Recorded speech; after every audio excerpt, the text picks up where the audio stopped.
జిల్లాలో పస్రా గ్రామంలో ఎంఆర్పీఎస్ నాయకులు సుప్రీంకోర్టు ఇచ్చిన తీర్పుతో సంబరాలు చేసుకున్నారు. రాజ్యాంగం రాసిన అంబేద్కర్ వర్గీకరణ అప్పుడే రాశారు. 30 ఏళ్ల క్రితం మందకృష్ణ మాదిగ పోరాటం చేస్తున్నారు. అప్పుడు అధికారంలో ఉన్న కాంగ్రెస్ ప్రభుత్వం నిర్వీర్యం చేసింది. కానీ ప్రధానమంత్రి మోడీ 7 జడ్జీలతో కమిటీ వేసింది. ఆ రోజే సుప్రీంకోర్టు తీర్పు ఇచ్చింది. మందకృష్ణ మాదిగ చెప్పులు పుట్టిన చేతులే చరిత్ర తిరగరాస్తారని చెప్పారు.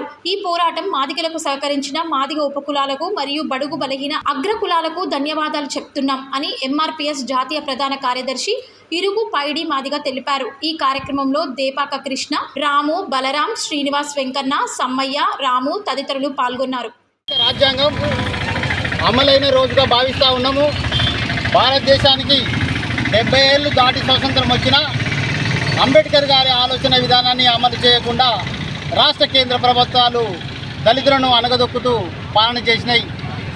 అంబేద్కర్ రాజ్యాంగ నిర్మాణం ప్రకారంగా ఎస్సీలలో ఏబీసీ జరగాలని ఆ రోజు అన్నా కూడా ఇప్పటి వరకు వర్గీకరణ చేయకుండా 30 ఏళ్ల క్రితం ఎస్సీలను ఏబీసీడీ వర్గీకరణ జరగాలని మందకృష్ణ మాదిగ గారు ఎంఆర్పీఎస్ అనే సంస్థను నిర్మాణం చేసి 30 ఏళ్ళుగా పోరాటం చేసి అది ఉషా మేరా కమిషన్ ద్వారా ఆ రోజు ఉన్నటువంటి కాంగ్రెస్ పార్టీ ఆ చట్టాన్ని అమలు చేయకుండా నిర్వీర్యం చేసింది.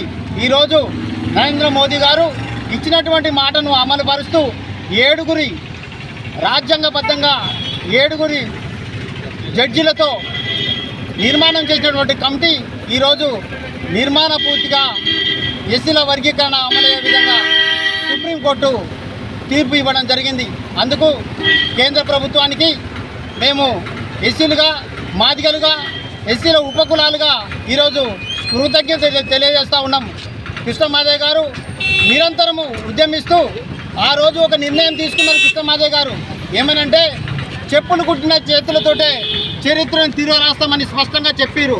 అది ఖచ్చితంగా అమలయ్యేంత వరకు మాదిగ ఉపకుల ప్రజలు నిద్రపోకుండా శ్రమిస్తారని ఈ సందర్భంగా గుర్తు చేస్తూ ఈ ఎస్సీల వర్గీకరణ కోసం జరిగినటువంటి పోరాటంలో నిరంతరం చేసినటువంటి ఉద్యమకారులకు కలిసి వచ్చి పనిలో భాగస్వాములైనటువంటి వారికి ప్రజాస్వామ్యబద్ధంగా వారందరికీ ధన్యవాదాలు తెలియజేస్తూ ఉన్నాము.